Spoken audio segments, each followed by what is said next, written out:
बिस्मिल्लाहिर्रहमानिर्रहीम। अस्सलामुअलैकुम। Welcome back to my channel lifestyle with रूज में आप लोगों का बहुत बहुत वेलकम है। और अभी तक जिन लोगों ने मेरे चैनल को सब्सक्राइब नहीं किया तो प्लीज मेरे चैनल को सब्सक्राइब कर दीजिए और साथ ही बेल आइकन के बटन को भी प्रेस कर दीजिए ताकि आपको मेरी आने वाली हर नई वीडियो मिल सके। आज की जो रेसिपी है वो है माश की दाल के दही बड़े की रेसिपी। दही बड़े एक ऐसी चीज है जो हर किसी को पसंद होती है और हर कोई अलग अलग तरीके से बनाता है। हमारे यहाँ किस तरह से बनाए जाते हैं आज मैं आपके साथ ये रेसिपी शेयर करूँगी। चले आए बिना टाइम वेस्ट किए हुए हम अपनी रेसिपी की तरफ बढ़ते हैं। सबसे पहले मैंने इसके लिए आधा कप माश की दाल और 1/3 कप मूंग की दाल इसको मैंने अच्छी तरह से 3 से 4 मरतबा वॉश करके ताकि इसकी सारी डर्ट निकल जाए और जो दालों पर पॉलिश होती है और वो भी साफ हो जाए। फिर इसे 6 से 7 घंटे के लिए पानी में सोक होने के लिए रख दिया। फिर वॉश करके स्ट्रेनर पे निकाल लिया। अब आती है इसकी ब्लेंडिंग की बारी। मैंने इसको फूड प्रोसेसर में ब्लेंड किया है। पहले इसको बिना पानी के 1-1 मिनट के लिए ब्लेंड करती रही और स्टॉप करके इस तरह से मैंने 2 से 3 मरतबा ब्लेंड किया था। फिर इसमें 2 से 3 टेबल स्पून पानी डालकर ब्लेंड किया और इसके बाद 1 टेबल स्पून पानी और डाला।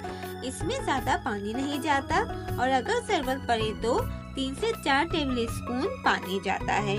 फिर इसे 2 से 3 मिनट के लिए प्रॉपर स्टॉप करके ब्लेंड किया। अब पूरा बैटर एक बड़े से तसले में निकाल लिया। देखें कितना अच्छा फाइन ब्लेंड हुआ है और पेस्ट बन के तैयार हुआ है और दाल का एक दाना भी नहीं बचा है। अब इसमें ½ टी स्पून नमक शामिल किया। अब आती है इसके फेंटने की बारी। या तो आप इसे विस्क से फेंट लें या बीटर से कर लें।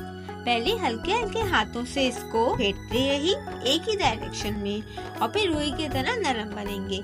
खूब इसे अच्छी तरह फेंटा। एटलीस्ट 7 मिनट तक इसे अच्छी तरह फेंटा।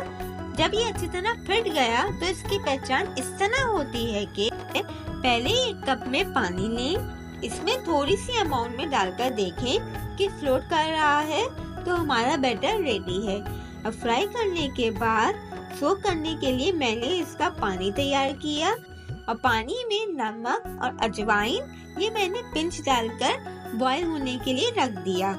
पानी को बॉईल करके इसे मैंने स्ट्रेन करके एक बाउल में निकाल लिया। अब आती है इसके फ्राई की बारी। पहले मैंने कढ़ाई में तेल गरम करने के लिए रख दिया जैसे हम पकौड़े फ्राई करते हैं।